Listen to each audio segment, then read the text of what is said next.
Okay, welcome to video 5. Thanks for tuning in. This is Richard Doyle, your Be Lean for Life coach, and this particular video is about fat and conventional wisdom. I'm sure everybody's heard the stories about how eating too much saturated fat is going to give you heart attack and clog up your arteries, etc. Well, in this video you're going to find that maybe that isn't quite the way things are. So, hope you enjoy.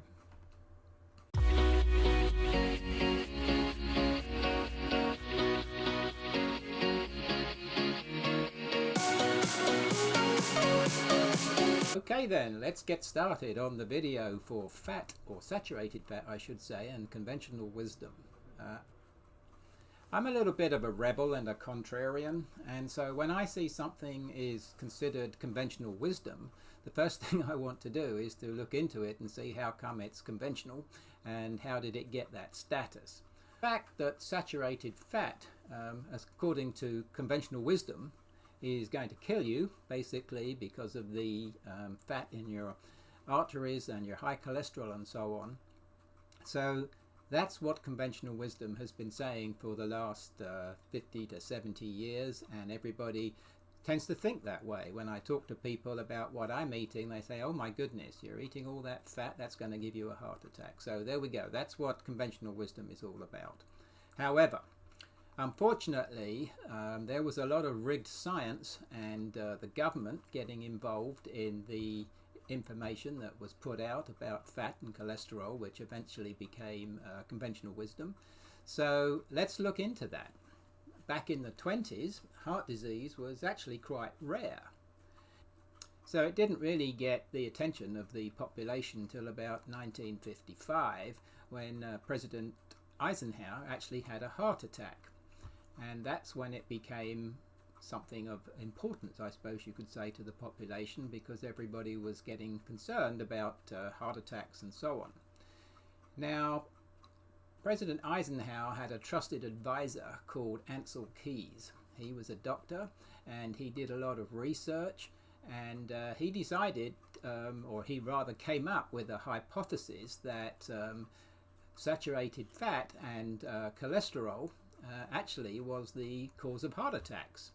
Apparently they'd looked at people that had died from heart attacks and found there to be a lot of cholesterol in the bloodstream, so his hypothesis was that this cholesterol and fat in the bloodstream is basically what caused the heart attack.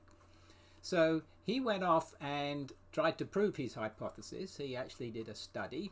It was called the 7-country study, as it happens, but what really happened was he looked at 21 different countries to see whether or not there was any correlation between the national diet and the amount of heart attacks that people had in that particular country. So he's working on this. He's got 21 countries and he draws up a graph, and he actually draws a line through this graph through the countries that support his hypothesis. Well, it turned out that of the 21 countries, only 7 of them actually proved his hypothesis, and the other 14 were all over the map. So basically, what did he do? Well, he just discarded the other 14 and basically called it the 7-country study and decided that it had actually proved his hypothesis. Well, it gets worse than that, because he was quite a big scientific influencer in his day, and typically when you publish some scientific findings you have something called peer reviews. This is where his peers would look at the results of the hypothesis, if you will, and decide whether or not it's good. And he never actually had any peer reviews of his paper. The reason that happened was because he was a significant influencer in scientific circles, and he didn't actually allow any peer reviews, and the way he did that was he was able to influence the fundraisers that would fund the possibility of a peer review that might be negative, and managed to get those funds diverted so that he never got peer reviewed. And so his hypothesis was actually false, and nobody ever had the opportunity to prove it so. So basically that was what came out of the study eventually. So in the 80s, something called the Standard American Diet was actually published. It took the form of a pyramid, and you're probably all familiar with that pyramid, where you have lots of grains and carbs and everything at the bottom end of the pyramid, which implies that you're supposed to eat lots and lots of that. And then further up the pyramid near the top would be fat and animal products and things of that nature, which you're supposed to keep away from. So this was the beginning of what we now call the Standard American Diet, the SAD, or Stupid American Diet, however you want to call it. It got institutionalized around the country, and basically that became conventional wisdom. This is the way to eat if you want to avoid bad health, heart attacks and so on. Then you need to eat along the lines of the Standard American Diet. So let's look at some of the science here. Pretty much all the cells in the body have cholesterol in them, and the body actually produces about 80% of the cholesterol that it needs. In fact, it's pretty clever, the body, as you know. It will actually generate less cholesterol for the body if there is presence of dietary cholesterol.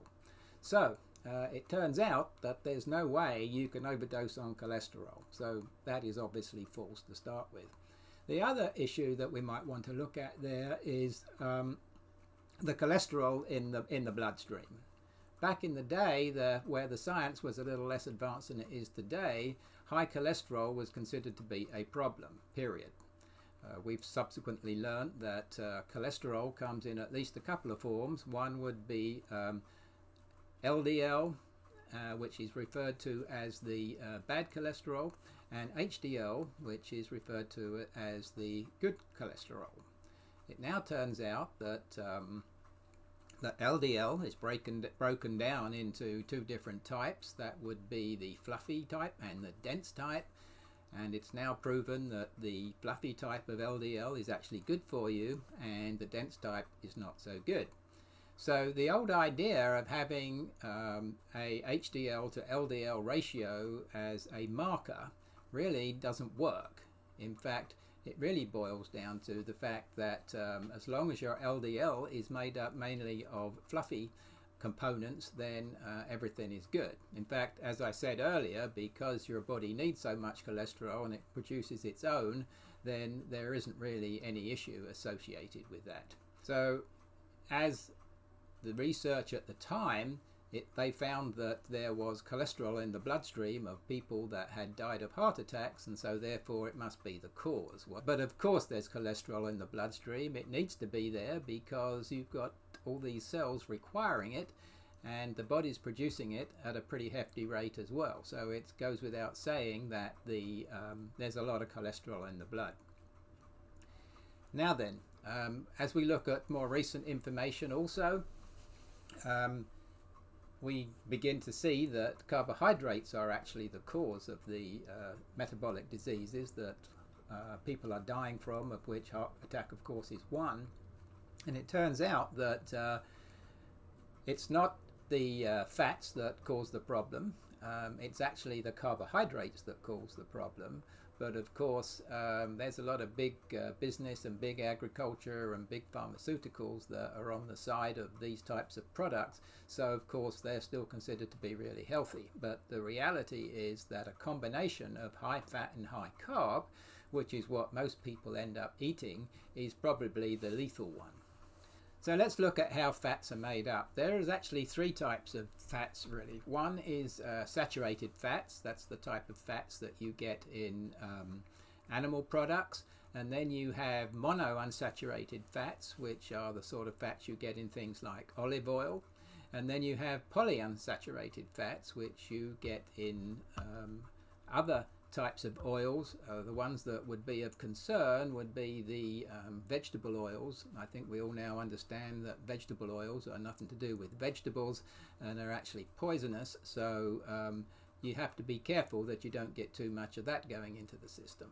Well, polyunsaturated fats are broken down into omega-6 and omega-3 fatty acids, and it's considered these days that a ratio of something in the region of 3 to 1, that would be 3 omega-6 to 1 omega-3, is considered to be healthy. And back in the hunter-gatherer days, that number would have been closer to 1.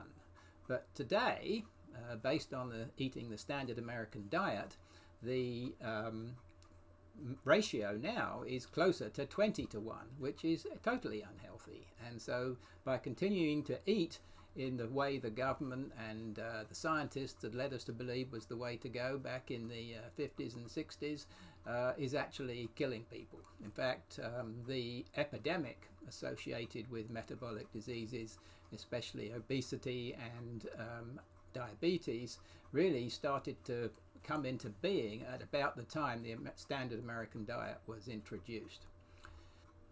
So fatty acids make up about 50% of the cell membranes in every cell in our body, and believe it or not, the brain is made up, 60% of the brain is made up of fat. We also now know that saturated fat is good for cardiovascular health, and it helps the bones absorb calcium, it helps the liver protect itself from alcohol abuse, and they lubricate the lungs. As you know, when you breathe, your lungs go in and out, and they need some form of lubrication, and it's the fatty acids that come into play there to do that. It also involves nerve signaling. Now, we've talked about metabolism in the last 4 videos fairly regularly, and so we all know that having your metabolism working correctly and being in a state of homeostasis is the optimal state to be in. But you need fat to help with the nerve signaling, and if the nerve signaling goes astray, then there's a really good chance that your metabolism's going to go astray, and then you're in trouble again. So fat is also an important part of the immune system, so if we're not getting enough fat, it's quite possible that we're downgrading our immune system as well. So the bottom line is that conventional wisdom basically got it all wrong.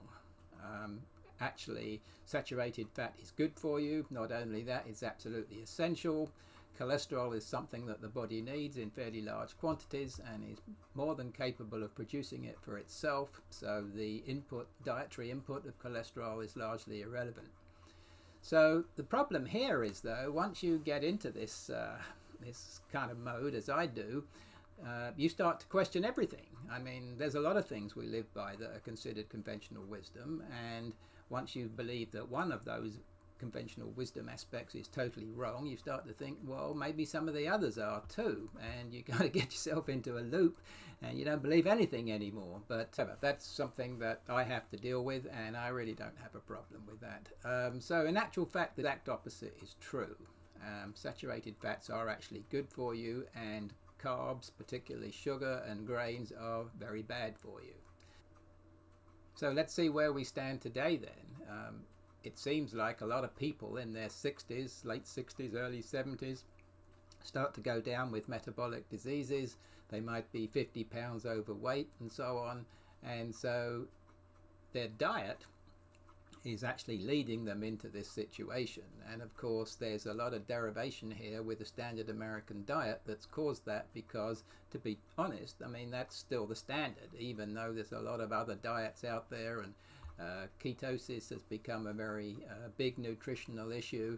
The majority of people still go with the common wisdom of the standard American diet.